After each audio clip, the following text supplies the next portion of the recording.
magaca horta muxuu horta أنا عبد الله عرس Cabdulla Careesow iga warta shaqada meesha hareed shaqadan shaqa adag waaye شقة هذا نفط هذا نفط هذا بحاول والله ما يكون ماني أفكار يكون ماني والله والله ها لي قال كسر لما ma qajira tadada ma qajir waaye أنا ها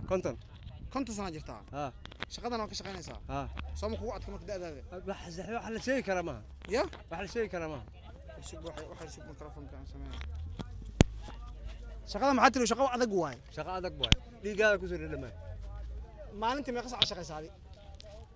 6 ساعات إلا 6 ساعات مرمر 4 ساعات هذا بس مركز da'daadana meeqa tiri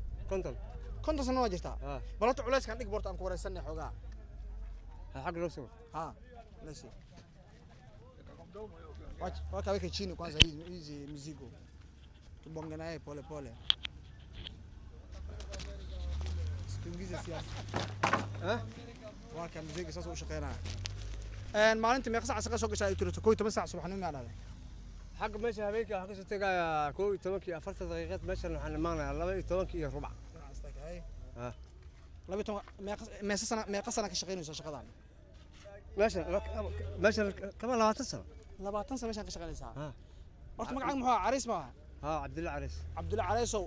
dhalinyarta oo iyagoo da'yar oo hadana xoog leh oo aan shaqaysanaynin kuwaas maxaa ugu baaqi lahayd iyaga اي waxaan ka shaqaan oo ninka xoog leh oo ilaahay caafimaad siiyo hay'adaha iyo dawladda oo seexanay ka waran ها meeshan hadda dhalinyarada hadda soo baxay hadda adduun u horle kuma fiicno waqti ma ka dhumanaya dhalinyarta iska seexanaysa ka waran waxaa qabanayna marka hadda kuwaas hadda waan ku sida bilcaanta baa loo guursanaa Soomaha ugu dambeyntood waxay yiin male maxaa kuwaas maxaa dhihi lahayd maxaa u far lahayd kuwaas ninka xoog ilaahay siiyo aan shaqaynin fartana waxa la ogalay male maxaa yeelay waa waxay iska noqdeen darbiga fiirsanayeen waqtiga oo qadal gaarin ma haway hooyada la agtiga ay maanta waxaad karisay bas waxaa la cunay wala soo galban hadana barsada la soo fiirsanay 8 saac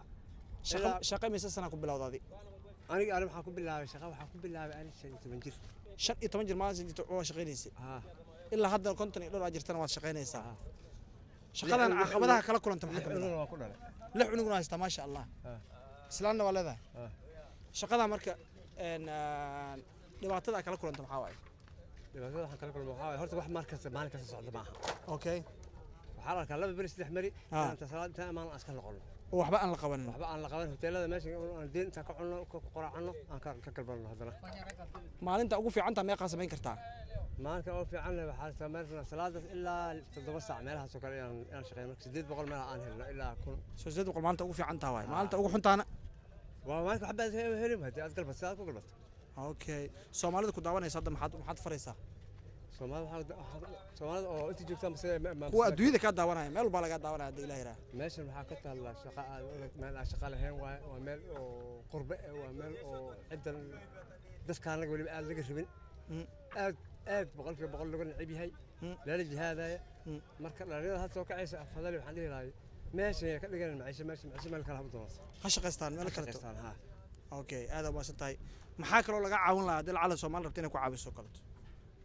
والله لك عاوية أو حاسين حاسين أنا إيجا عاوية أو كل حبة وحن حمولك وحن وان إلهي بقى بريء هاي وأنا صليت معناه حقا أوكي سنة إلهي والد كذا إن شاء الله بالواي سومالنا وجود بيننا هذا إلهي هذا تلفون نمبر ملذ هذيك نمبر كاي شيء بريك بحاول يا إيفر تدوا هاي 0701 هاي 49 2668 Okay, +254 kabila +2547 +254 7 هاي what 07 kabila ما kabila +254 kabila +254 7 كدبنا 01 هاي 49 هاي 2668 ما شاء الله هاي سوماليدا بالكل سو حريرس ان شاء الله واتساب ولا ذا مالنا وصل ملي ما غشي كي اوكي عادي كوسو تليفون كيس تصبر كبان بي وتا تليفون ورا موسيقى laga dhisa telefonka insha Allah hayo Soomaaliya u gudbinayna ay aad ma santaa Mr. Cabdi Careesow salaam alaykum khayr insha Allah salaam alaykum